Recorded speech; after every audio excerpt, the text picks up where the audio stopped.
বর্তমান মার্কেট পজিশনে এ সিরিজের মধ্যে অপ্পোর নতুন একটি প্রোডাক্ট লঞ্চ করেছে অপ্পো A5X। অপ্পো A5X ফোনটি আপডেট করায় বর্তমান মার্কেট পজিশনে 6000 mAh এর ব্যাটারির সঙ্গে 45 ওয়াটের ইনবক্স চার্জার, মিলিটারি গেট এবং শক অ্যাসিস্টের পাশাপাশি ফোনটিতে আরও কী কী সুযোগ সুবিধা থাকছে বিস্তারিত থাকছে আজকের এই ভিডিওতে। ততক্ষণে আপনারা যদি আমার চ্যানেলে নতুন হয়ে থাকেন অবশ্যই চ্যানেলটি সাবস্ক্রাইব করে পাশে থাকা বেল আইকনটি বাজিয়ে দিন। ফোনটির ইনবক্সে টাইপ সি পোর্টের চার্জিং সিস্টেম, ইউজার ম্যানুয়াল, সিম ইজেক্টর পিন এবং সফট সিলিকন কভার থাকছে। ফোনটির ব্যাক প্যানেলে প্লাস্টিক ব্যবহার করেছে, তবে ব্যাক প্যানেলে প্লাস্টিক ব্যবহার করলে গ্লোসি ফিনিশ থাকছে। ফোনটির আউটলুক অনেক সুন্দর করেছে। আউটলুক এবং ডিজাইনের দিক থেকে ফোনটির কোনো ঘাটতি নেই। আউটলুক এবং ডিজাইনের দিক থেকে ফোনটি অনেক সুন্দর। ফোনটিতে 7.99 mm থিকনেস ব্যবহার করেছে এবং ওয়েট হিসেবে 193 গ্রাম ওয়েট করেছে। থিকনেস এবং ওয়েট তুলনামূলকভাবে ঠিকঠাকই থাকছে। ফোনটিতে মিলিটারি গেট এবং শক অ্যাসিস্টের সুযোগ সুবিধা থাকায় ফোন হাত থেকে পড়ে গেলেও ফোন খুব সহজে ভাঙবে না, কারণ মিলিটারি গেট এবং শক অ্যাসিস্টের সুযোগ সুবিধা থাকায় 10 মিলিমিটার চাপ ধারণ করার ক্ষমতা রাখিবে। আর 10 মিলিমিটার চাপ ধারণ করার ক্ষমতা রাখায় ফোন হাত থেকে পড়ে গেলেও খুব সহজে ভাঙবে না।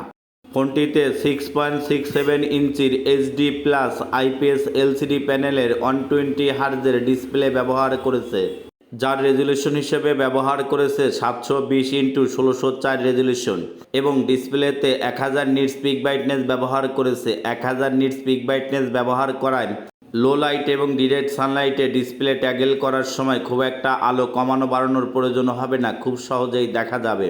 তবে ডিসপ্লের চিন বেজেলটা একটু ছোট করা উচিত ছিল, কারণ তুলনামূলকভাবে ডিসপ্লের চিন বেজেলটা একটু বেশি বড় থাকছে এবং পাঞ্চুয়াল ক্যামেরাটা আরেকটু ছোট করলেও ভিজুয়াল এক্সপিরিয়েন্সটা আরও বৃদ্ধি পেত। তবে ডিসপ্লের কালার কন্টেন্টসের কোনো ঘাটতি থাকছে না, কারণ ফোনটিতে 16 মিলিয়ন কালার প্রোভাইড করিবেন, আর 16 মিলিয়ন কালার প্রোভাইড করা ডিসপ্লে কালার কন্টেন্টসের কোনো ঘাটতি থাকিবে না। ডিসপ্লের উপর যদি একটা পিকচারও উপস্থাপন করা যায় একদম স্বচ্ছ এবং ক্লিয়ার দেখা যাবে।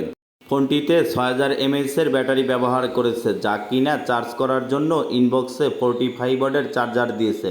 ইনবক্সে 45 ওয়াটের চার্জার দেওয়ায় ফোনে ফুল চার্জ করার জন্য অতিরিক্ত বেশি সময়ের প্রয়োজন হবে না।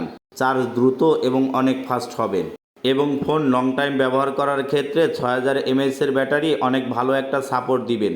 তাই যারা ফোন লং টাইম ব্যবহার করতে চান তারা কিন্তু অপ্পো A5X ফোনটি ক্রয় করিতে পারেন, কারণ ফোন লং টাইম ব্যবহার করার ক্ষেত্রে অপ্পো A5X ফোনটি ভালো একটা সাপোর্ট দিবে আপনাকে। ফোনটিতে 32 মেগাপিক্সেলের ডুয়েল ক্যামেরা সেটআপ ব্যবহার করেছে, যার মেইন ক্যামেরা হিসেবে 32 মেগাপিক্সেলের ক্যামেরা ব্যবহার করেছেন। 32 মেগাপিক্সেল ক্যামেরাতে 5P লেন্স ব্যবহার করেছে। 5P লেন্স ব্যবহার করায় ক্যামেরার কোয়ালিটি সুন্দর হবে এবং ক্যামেরাতে থাকছে আরও digital zoom, auto flash, face detection, touch to ফোকাসের মতন আরও অনেক সুযোগ সুবিধা। এবং ফোনটিতে 8 মেগাপিক্সেলের সেলফি ক্যামেরা ব্যবহার করেছে। ব্যাক ক্যামেরার পাশাপাশি ফোনটির সেলফি ক্যামেরাটাও সুন্দর করেছে। ফোনটি আপডেট করা অ্যান্ড্রয়েড ভার্সন 15 করেছে এবং অপারেটিং সিস্টেম হিসেবে ColorOS 15.0 করেছে। ফোনটির চিপসেটের কথা যদি চিন্তা করেন, ফোনটিতে Qualcomm Snapdragon 6S 4G Gen 1 ব্যবহার করেছেন। Qualcomm Snapdragon 6S 4G Gen 1 চিপসেটটি 11 ন্যানোমিটার আর্কিটেকচারে করেছেন। চিপসেটটি 11 ন্যানোমিটার আর্কিটেকচারে করায় গেমিং পারফরমেন্সের কথা চিন্তা করাটাই একটু কষ্টকর, কারণ এই ফোনের চিপসের দ্বারা আপনি ভারী ধরনের গেমস হাই রেজুলেশনে খেলা বা প্লে করতে পারিবেন না। তবে ক্লিকবাজ, টেম্পল রান এ সকল গেমসগুলো আপনি অনায়াসেই খেলতে পারিবেন। তাই যারা শুধুমাত্র গেমিং পারফরমেন্সের কথা চিন্তা করে ফোনটি ক্রয় করিতে চান তাদের জন্য কিন্তু এই ফোনটি না। তবে যারা waterproof, military grade, shock assist, long time battery backup এবং ক্যামেরার জন্য যারা উন্নত মানের ফোন নিতে চান তারা কিন্তু এই ফোনটি এক চান্সে ক্রয় করিতে পারেন। ফোনটি বর্তমান মার্কেট পজিশনে একটি মাত্র ভেরিয়েন্ট পাওয়া যাচ্ছে 464, যার বর্তমান বাজার মূল্য করেছে 13,990 টাকা। আর মাত্র 13,990 টাকা ফোনটির প্রাইস করায় বাজেট তুলনায় ফোনটির ওভারঅল কনফিগারেশন আমার কাছে অনেক ভালো লেগেছে। তো বন্ধুরা, ফোনটির ওভারঅল কনফিগারেশন আপনাদের কাছে কেমন লেগেছে অবশ্যই কমেন্টে জানাতে ভুলবেন না।